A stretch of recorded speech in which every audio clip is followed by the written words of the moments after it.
Okay, gents, it's a gloomy and rainy day here in my home island of Trinidad. Taking my afternoon stroll and had some thoughts about what's going on in Ukraine. Everybody knows that we are in the supposedly final stages of a alleged peace plan or ceasefire that is supposed to bring an end to this war, even if a temporary one.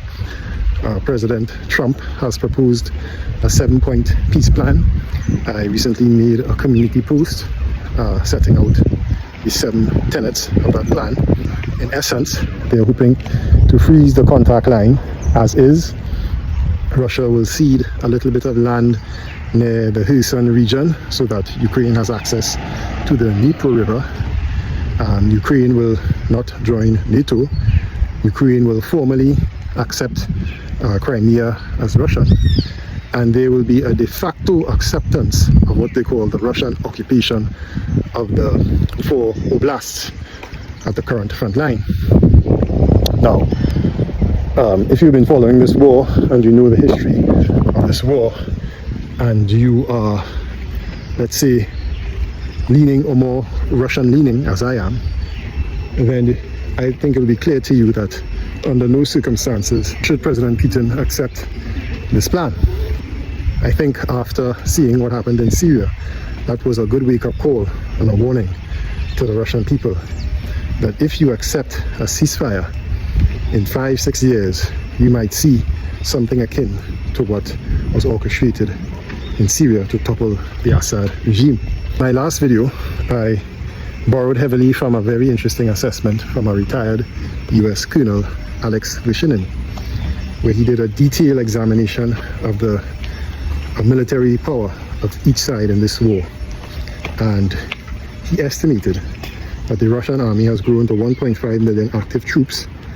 He didn't specify how many of those troops are assigned to the special military operation in Ukraine. But of note was that he estimated that there was something like perhaps a 10-to-1 casualty ratio in favor of Russia, where he put the Russian casualty figure around 120,000 and Ukraine's casualty figure around 1.5 million. Now I say casualties, but he was really referring to permanent losses. So that's just over a 10-to-1 ratio. And he also borrowed from a source that I used to rely on, which was Jamestown.org, a think tank, who had said in 2023 that they estimated that Ukraine had mobilized around 2 million troops from its population. So as of now, he estimates that that number has probably grown to near 3 million. And we know that Ukraine has had significant obstacles in trying to continue its mobilization. The last attempt had supposedly failed. So with 3 million troops mobilized, 1.5 million permanent losses, and he estimates anywhere between 600,000 to 700,000 wounded. He puts the figure of the Ukrainian army left at somewhere around 800,000. Now, 800,000 doesn't mean 800,000 men in arms, because Ukraine doesn't have the required equipment or facilities to train all these men. So, in my estimation, Ukraine probably, let's give them half that number in arms and who are trained. That's 400,000. Now, the front line in Ukraine has expanded from how it started off. It's no longer just 4 oblasts from Kherson, Zaporizhia to Luhansk and Donetsk. That front line now runs all the way to Belarus, because we now know the Russians have invaded Kharkiv and are attempting to establish some sort of buffer zone near Vovchansk. After almost pushing the Ukrainians out of Kursk, they have also entered the Sumy region. So now, a front line from Belarus all the way to Kherson would require, and I'm guessing here, I'm not a military person, I'm guessing at least maybe 300,000 troops to man that very long defense line.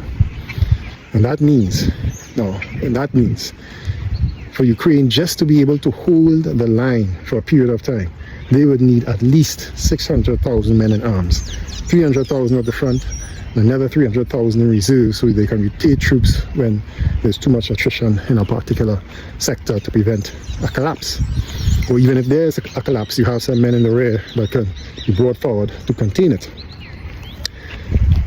And even with that, and the mere fact, and I'm using these numbers as a, let's say, a very vague guidepost, that is perhaps why we saw these mini breakthroughs after Avdiivka, and then in the south after Ugledar, where the Russians were able to capture a bulge of land that is now known as the Osheretine bloom or the Osheretine flower, that brought them to the gates of Pokrovsk after Avdiivka in a matter of a couple of weeks.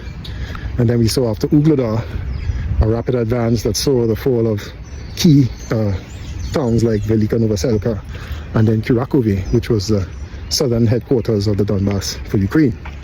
These were mini collapses, and it was because Russia had been applying pressure on the entire front line from the north in Kharkiv to Zaporizhia.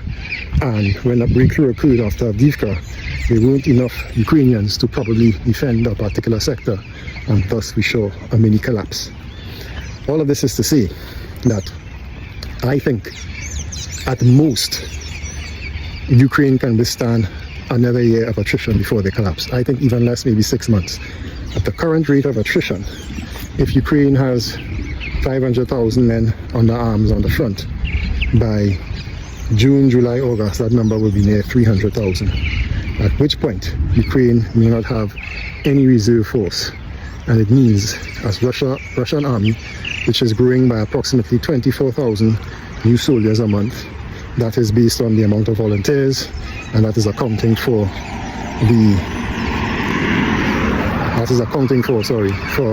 their losses, and even adding in their RTDs, which is their lightly wounded who can return to battle. The retired colonel Rishinin estimated that the Russian army is going at about 24,000 a month.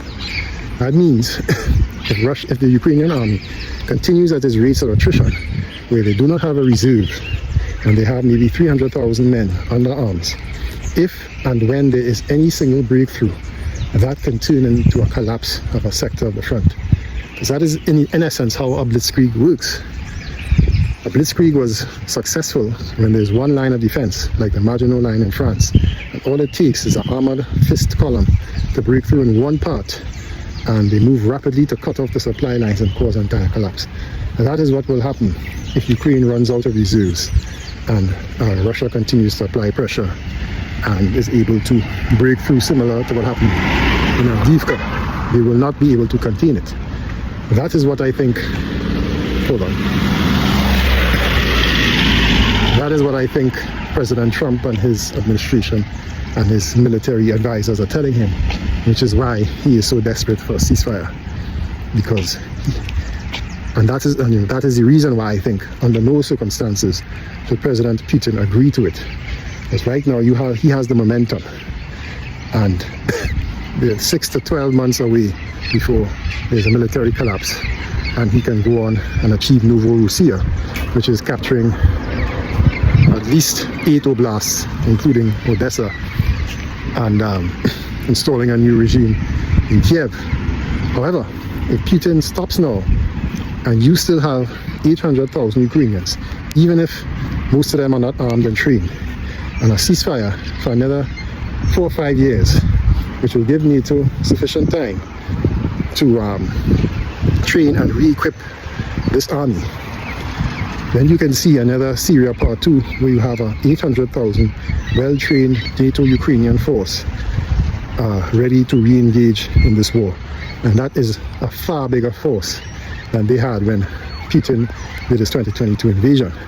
That will be a far tougher force to defeat. Not only that, these Ukrainian soldiers would have seen the Russian tactics, would have had experience under Russian technology and armaments, and thus they would better be able to counter it. So in my opinion, a ceasefire for Putin is perhaps one of the worst things he can do right now. And a ceasefire is the only way, literally the only way, that Ukraine can be saved. Buy some time, resupply, restock, and come again. And most likely, they will come with 2 fronts. They will open another front somewhere else, perhaps through Georgia again, like they did in 2008, and then hit Russia and Ukraine with this new well-trained force. And now Russia has to take on 2 fronts. And who knows how long Putin has left to live again. might be another leader who doesn't have the same competency. Too many variable factors, too many risks. Putin is the man to lead Russia to victory. I think it must be done under his reign, and it must be done now when they have momentum, when the Russian army is now well versed in warfare. The precision strike capability is now honed. The satellites and drones are surveying Ukraine. The military-industrial complex has ramped up. You know, I mean, it would be disastrous to stop this war right now. So those are my thoughts.